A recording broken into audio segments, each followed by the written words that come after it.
Hello, and welcome to the Data-Driven Marketing Leader podcast, brought to you by Notch. I'm your host, Andrew Bolton, Chief Customer Officer at Notch, and along with Anda Ganska, CEO of Notch, we'll be diving deep into the world of data-driven marketing and exploring how marketers can contribute to business growth at every stage of the customer journey. In each episode, we'll be joined by industry experts, thought leaders, and marketing innovators to discuss insights, strategies, and best practices.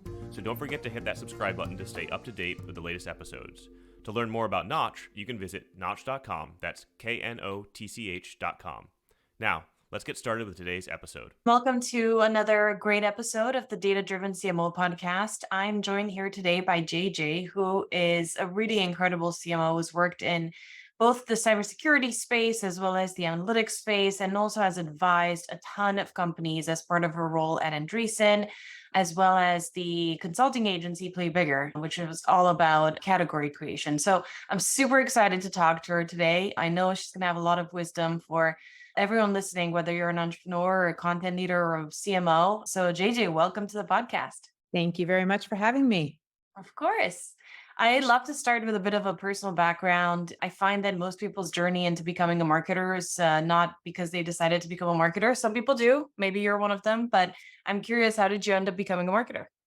Yeah, so I did nothing that had anything to do with marketing when I left college. I was a financial consultant in healthcare. So it couldn't actually be furthest from technology marketing, what I did for the first few years outside of school. And I was living in San Francisco.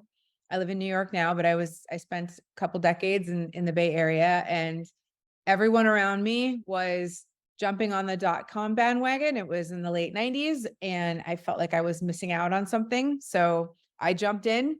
I was a little bit late to the party. So it was right when the .com bust, right before the bust actually happened. And yeah, great timing. I did what everyone did, and I went back to school and got my MBA.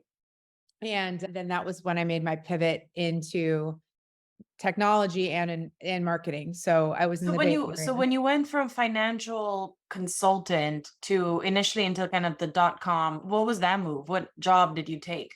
So I went to a .com called fatbrain.com. For any of you who were Literally FatBrain, like FATBRAIN, it was a technical online book company. So for Nice. those who are who remember, they're diehards, there was a cult following, and it was all of the technical coding, computer engineering books you couldn't find anywhere. It was for the computer programmer, book lover. And actually it was when Amazon was first starting. Remember when Amazon was only books? Totally. And so we were a niche to Amazon, but we were more of the technical book side. And then we wound up getting acquired by barnesandnoble.com. So it was when Barnes and Noble and Amazon were battling each other out. That feels like literally a lifetime ago for many reasons. So that's what I actually was in more of a sales role there than a marketing role.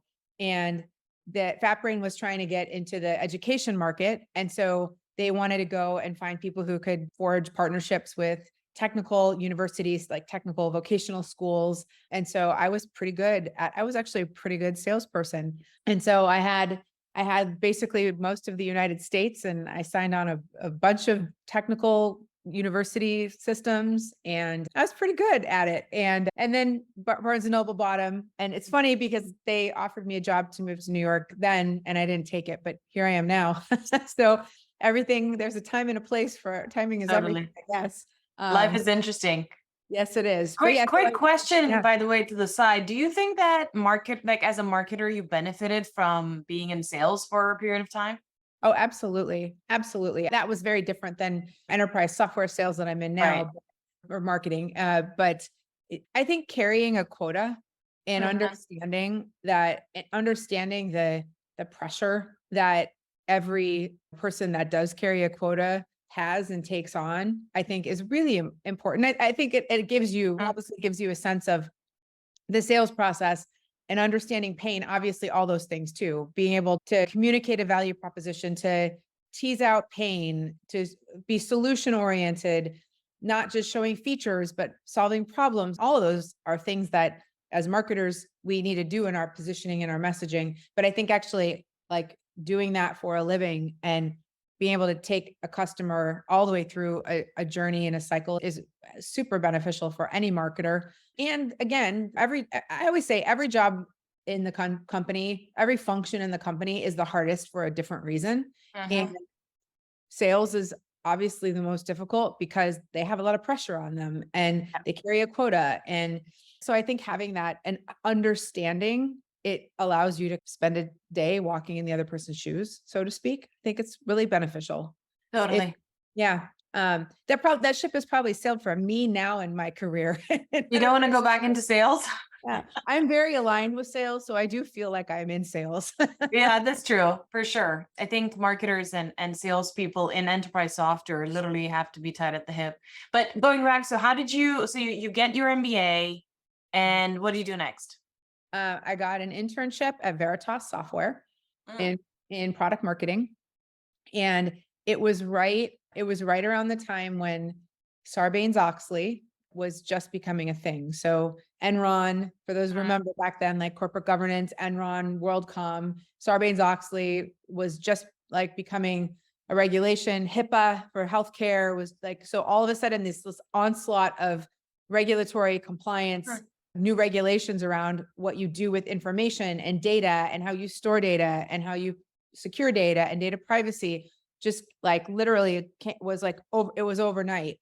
And I was doing in my internship and I was doing a bunch of research on the regulations, and the CEO of Veritas was asked to go on, it was CNBC or one of those, probably CNBC, to talk about the regulatory impact on data. And I got an urgent call from my boss that said, you have literally 30 minutes to prep him for this interview.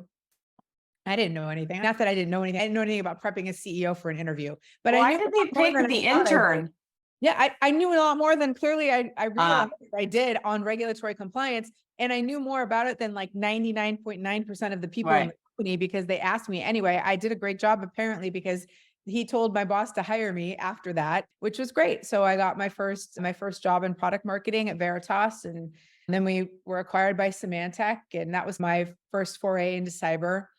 And then left and went to Mercury and then became HP and found my way back to cyber. So I've had I'd say the formative years of my tech product marketing career, I was either in a company getting acquired or in a company acquiring another company. So I was always integrating, because you were always integrating your products and your product suites together. And so I was just always in some kind of an integration mode, but that was fun because a lot of it was then, how are you positioning? How are you messaging? How are you bringing the pieces of the portfolio together? Doing sales enablement. You have a lot of new reps that are now able to sell your product, working together, collaboration. So I worked in very large companies that had, I think HP software it was well over 100 products, and HP software was probably closer to 2 or 3.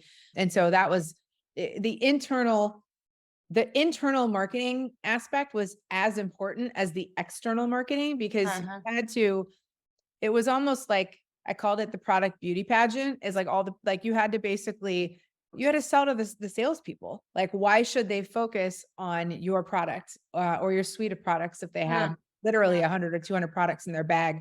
And so that was another, I think, really valuable skill I learned. Is I always tell my team, not and this isn't in a like a pounding our chest kind of way, but internal marketing is as important. And I think sometimes as marketers, we forget about that, because you need to explain to people not just what you're doing, but why. And when things are exciting that happen, it's not just about telling the outside world. Of course, it's telling the outside world, but you also need to get people excited internally. And that kind of builds its own flywheel of momentum. So I learned a lot of very valuable skills along the way. I love how we came full circle around the kind of sales and marketing integration. You were talking about kind of the internal marketing. Sales is one of the most important stakeholders when you're in a B2B company. But wanted to also ask you about the CFO accountability function, because that's another, I don't know if you're necessarily marketing to them, but I guess you are in a way. So how do you think about that relationship in comparison to sales and all the product and so on and so forth? The thing that I love about marketing is that we're very much a hub organization, in the sense that I think we touch every piece of the organization. And I don't think there's any strategic initiative that runs through the company that doesn't either run through marketing or marketing doesn't quarterback it. So we have to have a relationship with every stakeholder group.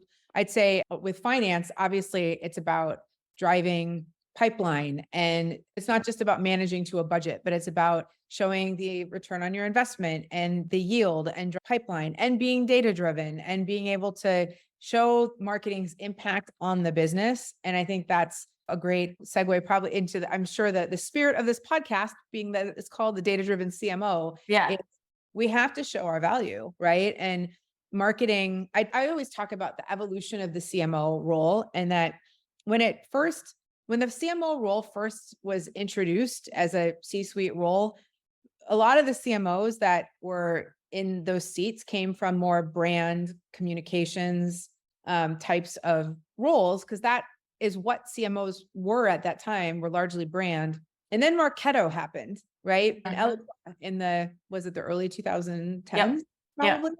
And that changed everything, as we know. And for the first time, it was so revolutionary because for the first time, marketers could quantify not just the value of their investment, but the tie to revenue. And so that was just that created, talk about building a category, that created a whole new wave of CMOs that were data-driven revenue marketing CMOs. And so that's why you see a lot of CMOs come from demand generation backgrounds.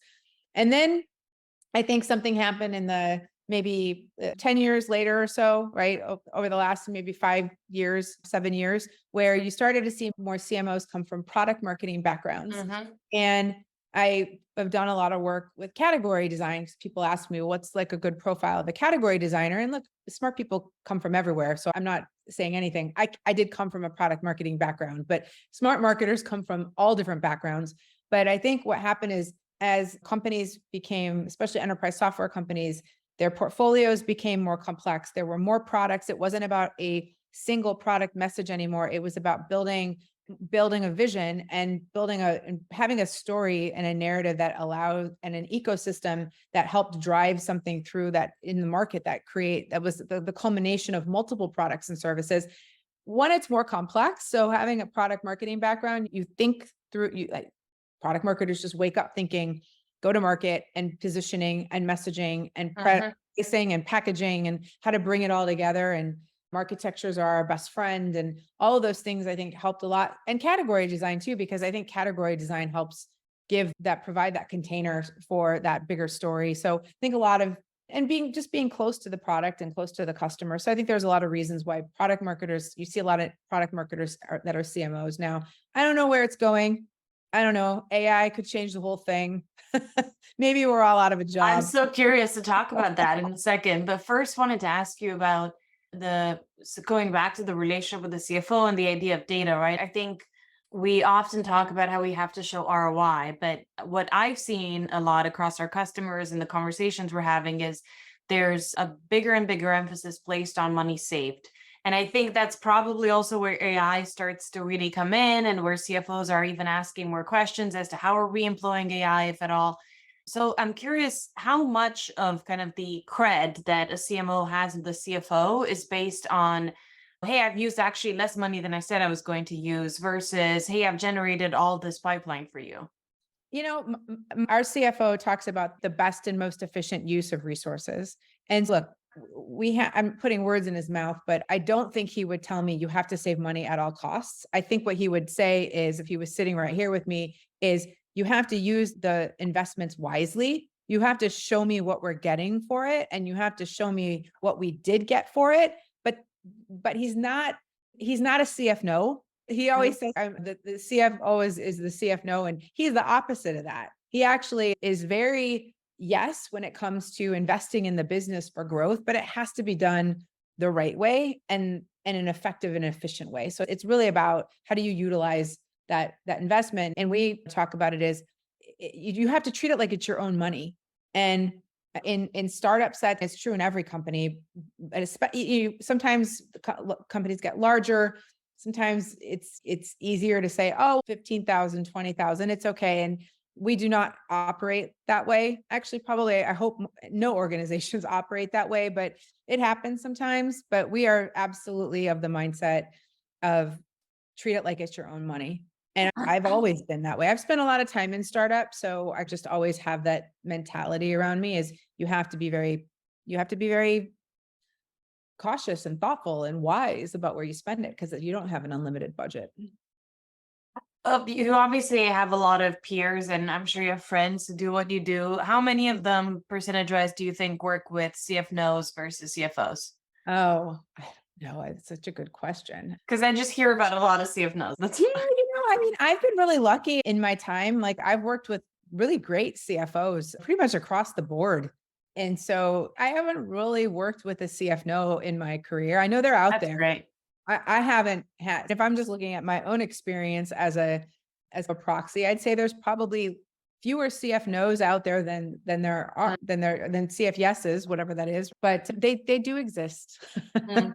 And understandably so, I guess. Yeah. Yeah. So thinking through the lens of a CFO when it comes to category creation takes time, and you have to pour a bunch of resources into it. And in my opinion, I don't know if you agree, but there's not a ton of leading indicators that you can latch onto to say, yes, we're succeeding, or no, we're not succeeding. It just takes a while. And especially if you're trying to build a big category within data or within security. So I'm curious, how did you navigate that? When did you do it, first of all? I know Yeah. you advised a lot of companies on it, but how did you navigate that? And how do you advise companies navigate that? Yeah, this is really probably the fundamental question of when is category design the right strategy based on where you're at as a company. And in my experience, and this is my experience, but I can tell you there is a good product market fit for this use case, which is when you are moving from a single product to a multi-product company, your single product message 99.9% of the time is not big enough to encapsulate like the adjacent market that you are moving into with this new product. So Mm. you have to adjust and expand and evolve your story to accompany that. So that's a great, people say when you do it, moving from single to multi-product, number one use case.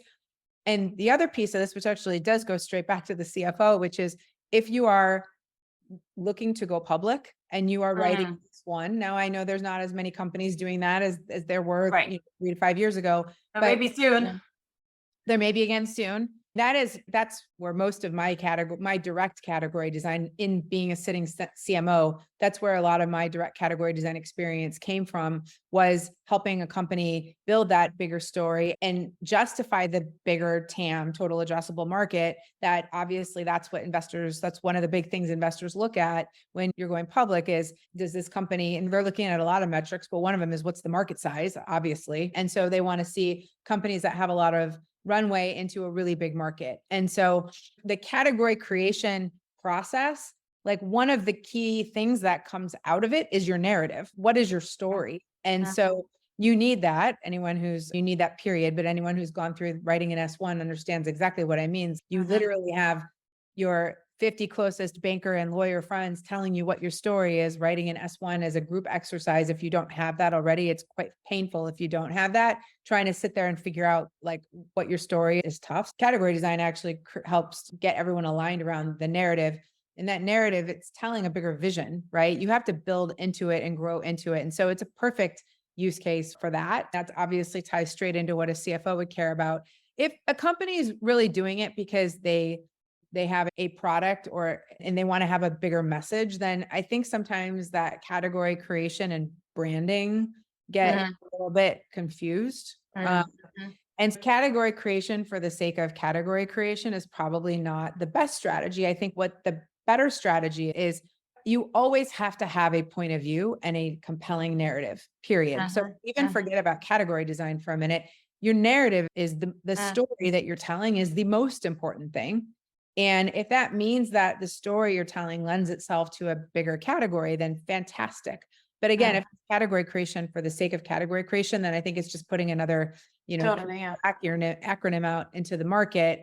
It's just, it becomes branding and messaging. So I think that's where some companies get a little bit tripped up on it. I like that distinction. And to summarize what I heard, I like you said, lean into category creation if you're going public and you want to just have the bigger story and have control over that narrative when you're sending it out to your bank of friends.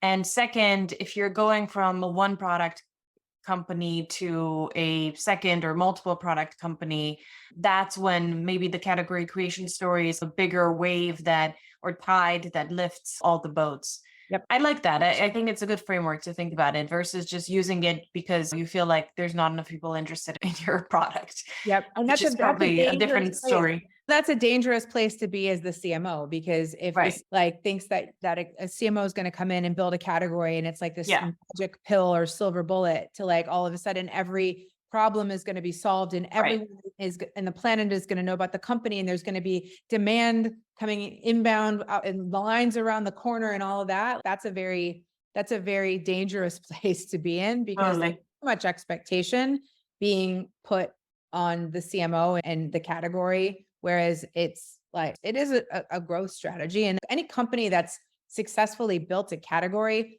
the category and the company and the product all kind of have to work in concert. Like they're seeing some revolutionary, and it's typically revolutionary, not evolutionary. They're seeing some revolutionary problem that hasn't been solved and they're creating an amazing product. Think of any category creator. They have killer products. They have a great brand. They have a category that they created because there was some big like shift happening, and then they were able to get a perfect product market fit. And that doesn't always happen like that. That company can be that the apples of the world, right? So I know everyone aspires to be that, and that's wonderful. Category design is not for everyone. Totally. No, I like that. Let's go one level deeper into actual marketing talk and speak about storytelling a little bit. And this is where I want to just find out a bit more about how you've structured your team at CrowdStrike or just in general in the past when it comes to storytelling and content, which is something that's very close to our hearts at Notch, but then also data and growth and how it all ties together. And we can talk about this as a second, but if you want to answer it all in one, feel free. But AI, one of the big use cases for AI is storytelling. So I'm curious how, if at all, you're integrating it and from a marketing perspective, not from a kind of product perspective. Sure. In general, I think about the world as air war and ground war. And so As what, sorry? Air war and ground war. So Okay. air war of marketing. That's how I think about marketing. The air war is really, how are you effectively owning the air? What's that big narrative, that big story that you're telling in the market? How are you using that to help influence and move key stakeholders? Now that could be customers, that could be partners, that could be investors, that could be your employees. All those are key stakeholders. Things that go in the air war. That's really about the market creation side. PR, editorial content, social media, our big global events like our user conference, analyst relations, all those are things that I would put as part of the air war, so to speak. And then the ground war is really about how do you take that interest you've created and how do you convert that into demand? And that's really more of where I put product marketing, portfolio marketing, growth marketing, field marketing, partner marketing, customer marketing. So how do you take that and actually use it to go campaigns to actually drive it from awareness at top of funnel all the way through to demand, whether it's new logo or all the way through to expansion. So we have a platform that has 23 products on it. So new logo is clearly it will always be a growth vector for us because there's literally hundreds of millions of companies on the planet that all need cybersecurity. But when they become a customer, we have many paths for them to expand and continue to evolve on our platform. So that's also part of our story. So all of those things have to come together. It's a nice way to organize it because you can think about, okay, what are we doing from an air war strategy? And then how are we translating that down to ground? But they can't be disconnected. Otherwise, you have a team over here that's thinking about doing the brand and the PR side of things. And then you have another team that is running all the demand gen programs. They have to obviously be tied together. So that's really the key. And I think that's a key role that the CMO has to play, is helping to create those linkages. I'm a big fan of customer journeys and buyers journeys because you can actually see how the air war is more of the creating the awareness and then how that actually links back in to take you through a journey. So I think that's a nice framing to bring it all together. As we know, marketing is one big machine and it all has to work together. And I know it's really easy to sit there and say that, especially when we're almost 3 billion in ARR. So it's a pretty big, complex machine, but it all has to work together. And then to answer your question on AI, it's funny. I asked some of my leaders, actually, I didn't ask them. I waited at first to see who was naturally going to gravitate towards it. We know that like all the hype on AI, and it's not hype. Look, we're in the hype cycle right now. But AI, Right. it's going to Totally. transform, revolutionize everything we do. So let's just say that. Yeah. But I still think we're in this kind of phase right now of what are all the things that it can do and experimenting with it, and all the articles that are written. Like everyone loves to talk about all the professions that won't be around because of AI, and marketing is typically like usually one or two on that list. So I let my team, I actually was watching my team to see who was leaning in. It's funny. It's just like looking at any technology adoption curve. I have certain teams that are the early adopters, and they went in there and they went straight to figure out what are the use cases of using AI. And they went to legal to understand the privacy and the copyright considerations with it. Like you have those teams, and then you have and then you have the opposite end of the spectrum of, I think, teams that are burying their head in the sand a little bit around it. And funny enough, those are funny enough, those are typically the teams that are probably the most susceptible to getting disrupted by it. Roles that do generate content. I did tell my team, I wanted every group to figure out what are a couple of use cases where we can experiment with AI. And I think the teams is all coming back around this, rallying around this notion of it doesn't replace, but it helps to augment and accelerate. So you can have it give you a baseline in which to work from. So you're not trying to start from scratch, and you can take something and then put the art on it. So just like all of that, but it just helps you do things faster. And so I think that's where we'll end up, is it's an augmentation and acceleration vehicle, not really an outright replacement. There might be some areas, but I think by and large, you still need humans. The other thing, we ran a Super Bowl ad this year. It was so great. I loved it. Honestly. Thank you. And that was 100% creative concepting. So what AI can't do is it can't yet create a novel concept for something. Like you can ask it to do something. In fact, someone actually said, ask ChatGPT to write a Super Bowl ad. It will give you a nice brief, and it'll give you a logic behind the message and who it's for. And it will give you a basic script. But look, that's not something anyone's going to go write a Super Bowl ad around or produce a Super Bowl ad around. So you still need humans. You need that fresh creative thinking. AI is going back to things that already exist somewhere. Like it's using a model that's being trained. There's still a lot of room. I think that creativity and the creative side of marketing will become even more important because of AI, because that's what's going to actually add the human value to it. I think in general, the role of technology has always been to replace the things that we don't want to do ourselves, to make us more efficient, to basically free up our time to do the things that we can only do, that we love doing, that we enjoy doing, to have more free time, to become more productive, etc. I think in general, it seeks to achieve the same purpose. There are certain aspects of it that I think are scary, or that need to be, not scary, they just need to be thought through more. But I think I completely agree with you. That's the direction it's headed into. I'm excited. I love it.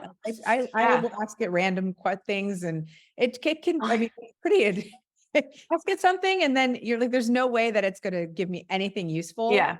Like 9 times out of 10, I look and I'm like, that was pretty good. What questions do you use it the most for? What category questions? I'll have it help me sometimes with positioning. I'll have it help me with competitive positioning. I'll have it help me with product naming. I'll have it help me with that. Like writing short emails it can help with such a variety of things. I know people who use that a lot of different use cases too. Yeah. Actually a great idea. I just haven't thought about using it for emails, but that's a great idea, because it's such a time suck to write random emails that say the same thing. Yeah, that's really good. I use it for health.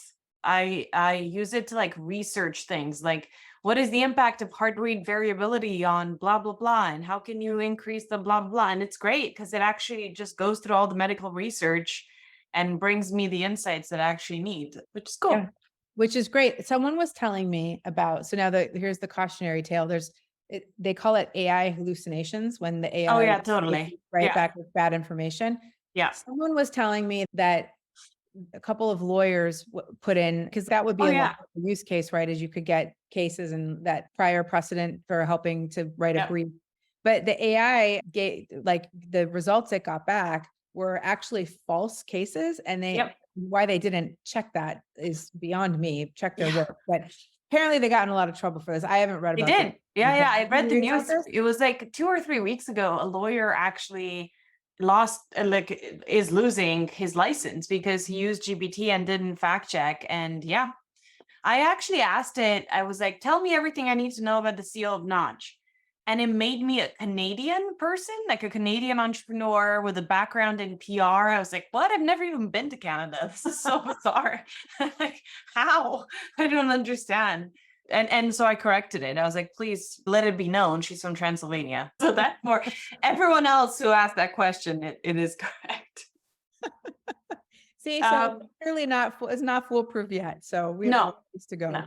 Yeah. But nothing is, right? Like data isn't bulletproof, analytics isn't bulletproof, marketing isn't bulletproof, humans aren't bulletproof. And so I think as long as we're adopting it with a bit of a work in progress mindset, not this like robot killer who has to be perfect or evil or something, I think we'll be in a better place. I agree completely. Final question for you, because I'm really interested in this. It's compared to all these other topics we've been covering, it's like a boring topic, but I think it's such an important topic, which is websites, like your website, your owned and operated properties. I think we talk about the Super Bowl, we talk about all sorts of activations that happen out there in the world. I happen to think that especially for high consideration products, websites are so important because you want to bring people there, you want to loyalize them, etc. How do you think about websites and your website currently? I think that websites in general it's probably the most important asset that a company has, because it's the single place where your entire brand, your story, everything you want to communicate about your company is in this one place. So first of all, it's the front door, right? It's not Totally. just everything. It's typically, what do you do if you want to learn about a company? You Google them and you go to their website. And so it is the first place people go. So it's their first impression. And we all know that everyone has extreme ADD and they might only sit on a site for seconds. And so Yep. you have this like very short amount of time to bring them in and capture their attention. And so I think that for companies that don't spend a lot of time on their website or think of their website as the afterthought, like everybody needs to shift their thinking because it is extremely important. And I make the analogy to a house. If your website's like your house, and so the first thing is you want to have curb appeal, right? Like your homepage, like you want, when people are coming up to your house, they want to see like a nicely manicured lawn and landscaping, and it should look inviting, like you want to come in. And then when you walk in the house, all the rooms or different areas of your website, you don't want them to be like old and shabby and dusty with no decor. You want them to look nice and warm and inviting, and people want to sit down and spend some time there. And also when they enter, you want them to see the next room they should go into, not 5 doors that look the same. And it has a good flow. Think about it. It's such a perfect analogy is your website, it is. your house. But it's always a work in progress. So for us, we're always like looking at there's always areas under construction, so to speak, and under design that we're looking at either from a design perspective or a usability perspective or a messaging perspective. And so it's never done. It's never perfect and it's never done, but it's very important. I completely agree. I'm glad that you reiterated that because I feel like a lot of people spend too much time thinking about the outside and not enough about where they're capturing all the buzz that they're creating. So I'm happy that we managed to get that message across. Yep. Thank you. This was so much wisdom and so much fun to get through all these complicated, hairy topics. I really appreciate the time and the advice you shared with us today. Thank you. This was so much fun. Thank you so much.